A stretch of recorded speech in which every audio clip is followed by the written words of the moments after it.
Sumalang nga si Congressman Chel Jokno sa interogasyon ni Senator Alan Peter Cayetano patungkol sa request ng prosecutors na ipasabina or ipakuha ang mga bank records at tax records ni VP Sara para mapatunayan ang aligasyon ng unexplained wealth o hindi maipaliwanag na kayamanan.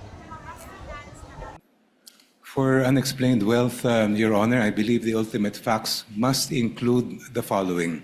First, that the person involved amassed wealth.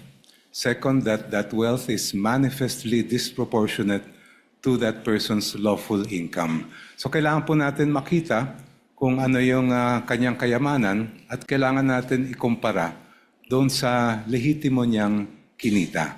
And that can be only determined by looking at the records that we are requesting from this honorable court. Give us now the authority to get the bank accounts, the AMLA and the BIR, because whatever we do in the impeachment court is for impeachable officers.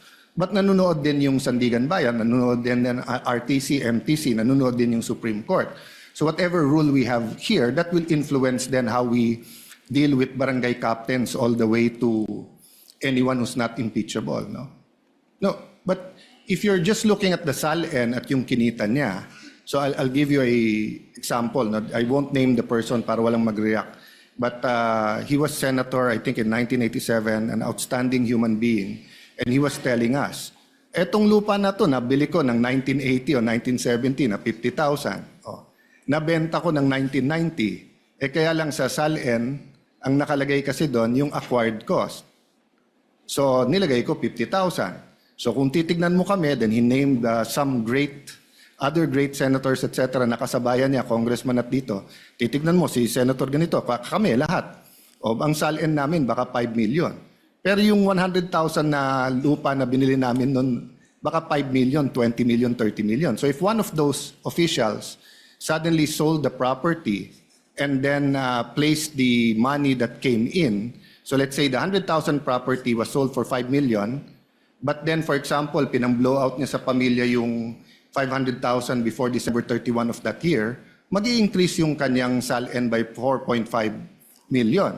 So if you just compare his income na sweldo niya with that, that will not show you that he has ill-gotten wealth. So compared na pagka inallege ko na ang sweldo niya 200,000, eto, pero bakit may bahay siya sa ganito, ganito, ganito, nawala sa SALN niya. Diba? So I agree na sundan natin yung ebidensya. If the SALN is much more than what you you're making, that could spark your curiosity, your suspicion, and continue to investigate. But do you make the conclusion now and file the impeachment case that since malayo yung SALN sa income, therefore ill-gotten yon, without giving that person a way to explain before you subpoena every single document about their lives? That's precisely why, Your Honor, they call it unexplained wealth. Doon po natin malalaman yan sa mga dokumento. No, I agree. Ngayon, kung they call it naipaliwanag- Go ahead, sorry. I'm sorry, Your Honor. I'm sorry. I'm the one. Please continue.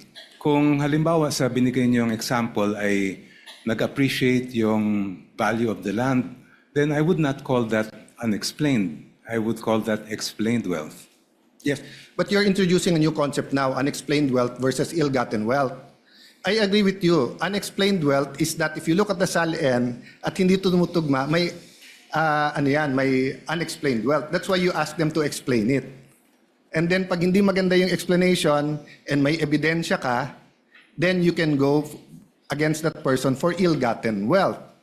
Diba? But like in certain parts here, I saw some that I would consider even without asking you evidence. But for example, yung mga kumpanya, sabi dito lugi yung kumpanya.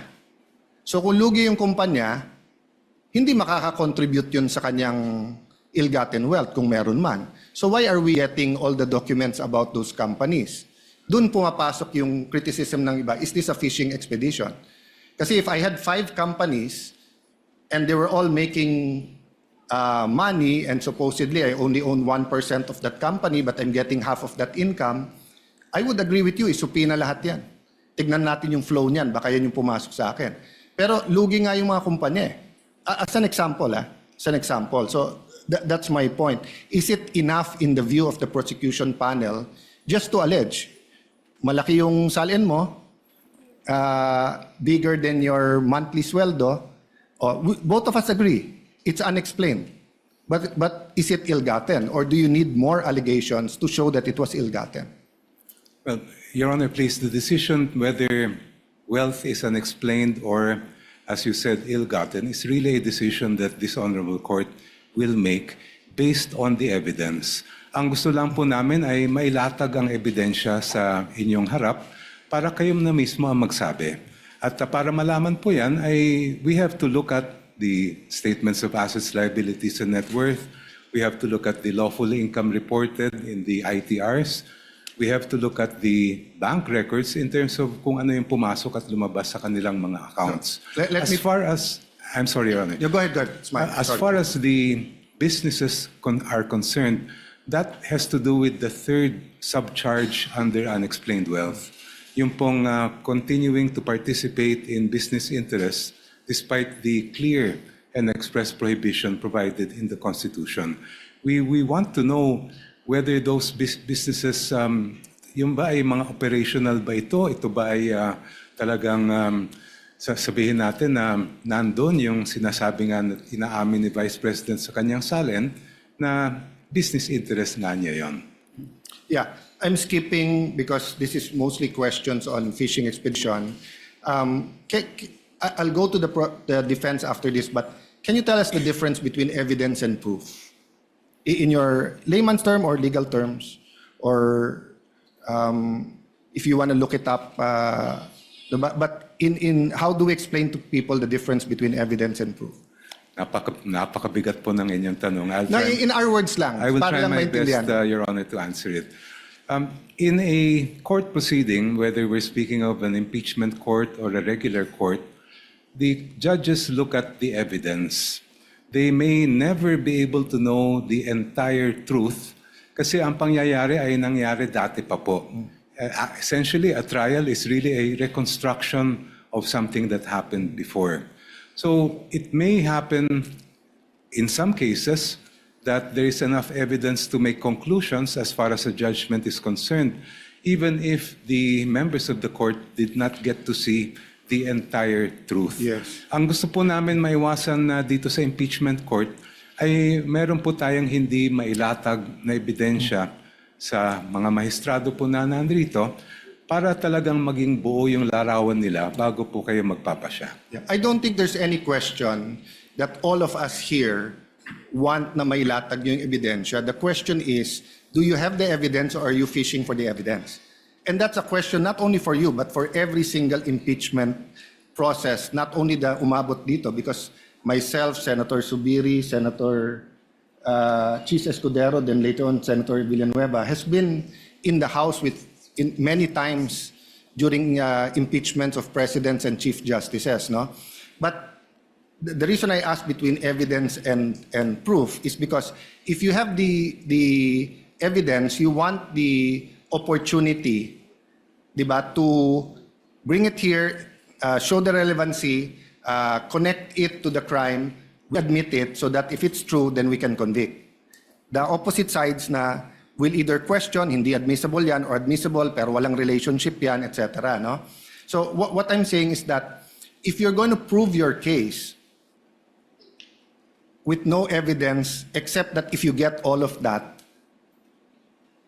then magiging arbitrary yung House of Representatives, sinong gusto nilang i-impeach, because almost any public official who's been there for a long time, you will see discrepancies in their SALN because unang-una iba yung acquisition cost at iba yung current value at iba din yung deadline ng December 31, no?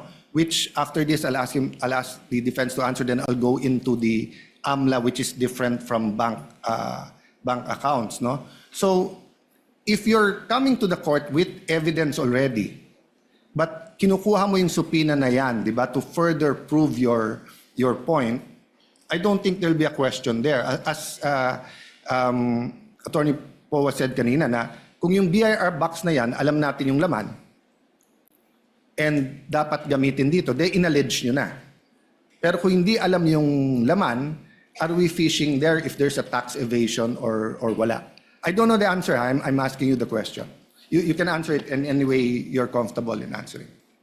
If I may briefly narrate the procedure that the House might had to undergo for the articles to reach this honorable court. When the complaints were filed before the House of Representatives, the Committee on Justice was tasked not with conducting a trial, not with ferreting out all the evidence, but simply determining whether there was probable cause to proceed with the case. So hindi po namin hinanap yung kabuuan ng ebidensya dahil hindi po namin tungkulin yon. Yes. When we made the determination that there was sufficient probable cause to proceed with that case, then that is what we submitted in terms of the articles of impeachment that reached this honorable court. Ngayon, syempre po, just like a preliminary investigation conducted by a prosecutor, ang hawak lang po niyang ebidensya, ang titingnan lang po niya ay kung merong probable cause. Not all the evidence yet is before that prosecutor because wala pa pong trial. The presentation of evidence, even the subpoena or compulsion to present evidence will only happen when the trial takes place. And yung tinutukoy po ninyong fishing expedition, yun ay maaaring sabihin natin nangyari kung only if the party requesting the evidence or documents ay nagbabakasakali lang. Baka may makuha tayo dito. In our case, I have to disagree that there was any sort of fishing expedition because based on what the Committee on Justice and later the plenary of the House found was sufficient, there was enough cause to proceed with the I'll case. go to probable cause, but yung sinabi mo, baka sakaling may makukuha dito.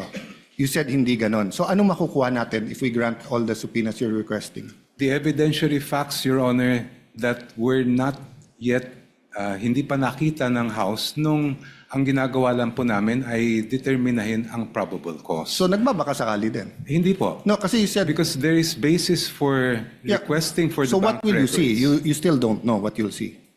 We are basing the request for the bank records on the evidence and information provided by the Anti-Money Laundering Council, which appears to show that there were billions of pesos that went through the accounts Okay. of the Vice President during Let's that go period to of that time. with the permission of the defense, then I think you're listing down naman. So the Anti-Money Laundering Council, no, does not deal with income. They deal with flow, right? So pag sinabing billion, that doesn't mean that a certain official has billions in their account.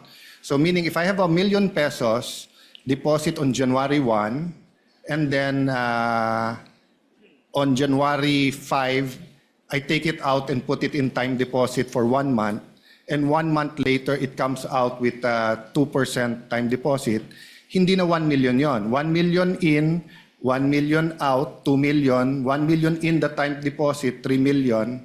Paglabas na may 2%, 1 million 2 pesos, 1 million 2,000 pesos, 4 million na yon. So hindi evidentiary yun, speculation sa ikot ng pera. Meaning, all I have to do is find someone with a bank account and give them a long enough period, and I will say that they have hundreds of millions or billions. Precisely, Your Honor, that is why we want the bank records to be produced. Because, as you mentioned, the only reports submitted by the Anti-Money Laundering Council pertain to covered and suspicious transaction reports. They do not show us the exact balances that were contained And in those bank accounts. And it is only the bank records that will provide Yes. that information. Agree, and it's suspicion. When you say suspicion, that does mean necessarily suspicion that it's attached to a AMLA crime, but it could be suspicious meaning 6 months walang gumagalaw, biglang everyday ngayon gumalaw. Di ba? Yun yung definition ng part ng definition ng AMLA. But if you cannot connect AMLA and the bank accounts, that's precisely what the defense and other people are saying. Aren't you nga fishing between the three? Fishing means hindi mo pa hawak, so you're trying to get a fish, in this case, a very big fish. Di ba? So, Pag sinabing hindi fishing expedition, meron ka ng ebidensya. But you want to prove that in court and you need that to prove it, but you know what to prove already. If we bring Your Honor's logic to its conclusion, that would mean that the Committee on Justice would have to conduct a full-blown trial, get all the evidence at that level, so that we do not have to fish anymore when we get to this court. When that is not the contemplation of the procedure for impeachment under the No, I Constitution. won't argue what the... Napanood nga ninyo yung video, makikita natin ang kanilang kagalingang dalawa. So, mag-comment down below nga kayo kung sino sa inyo ang umangat, si Congressman Chel Jokno ba o si Senator Alan Peter Cayetano.